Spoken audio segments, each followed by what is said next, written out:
Programang ito ay rated SPG. Striktong patnubay at gabay ng magulang ang kailangan. Maaaring may masiselang tema, lengguwahe, karahasan, sexual, horror o droga na hindi angkop.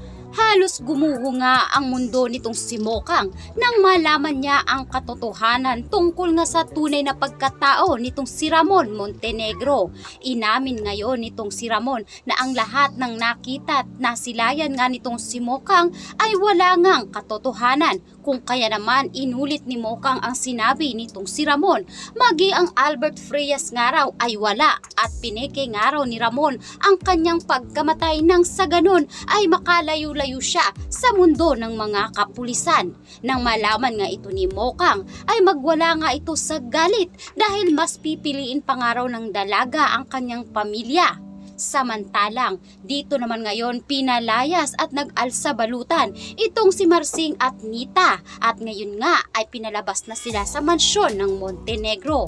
Pumapalakpak naman sa tuwa itong si Olga dahil sa wakas ay naisakatuparan na ang matagal niyang hinihiling na mapatalsik nga sa mansyon ang pamilya di Makulangan. Ngunit naiwan nga itong si Mokang sa loob na kung saan ikinulong nga ito ni Ramon sa kwarto nang sa ganon ay hindi nga ito makatakas at makapagsumbong sa mga kapulisan. Naghihimagsik ngayon ang damdamin nitong si Mokang dahil na rin sa sitwasyon nila ng kanyang pamilya. Sambit pa nga ni Mokang na mas mabuti pat tumira nga raw siya sa mahirap at sa 100 taon na kasama ang kanyang tunay na minamahal kesa nga raw sa isang araw na nalalasap niya ang kaginhawaan sa buhay. Walang ngang nagawa itong si Mokang kundi maghinagpis at mag-iiyak sa kanyang naging sitwasyon.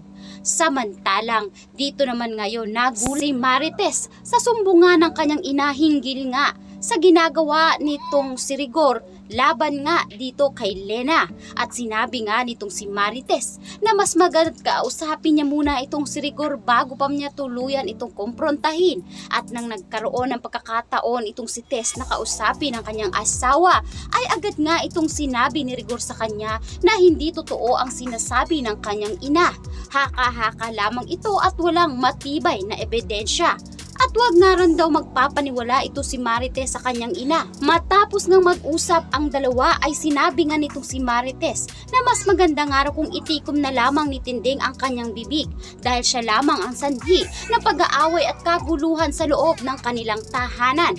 Kung kaya naman, dito nagulat itong si Tinding sa naging reaksyon nga ng kanyang anak na si Tess dahil tila ba hindi ito naniniwala sa kanilang sinabi dito sa kanya. Kung kaya naman agad ngang sinabi ni Tinding na mula ngayon ay magiging wala na siyang pakialam sa kung ano ang gagawin ng kanyang asawang si Rigor.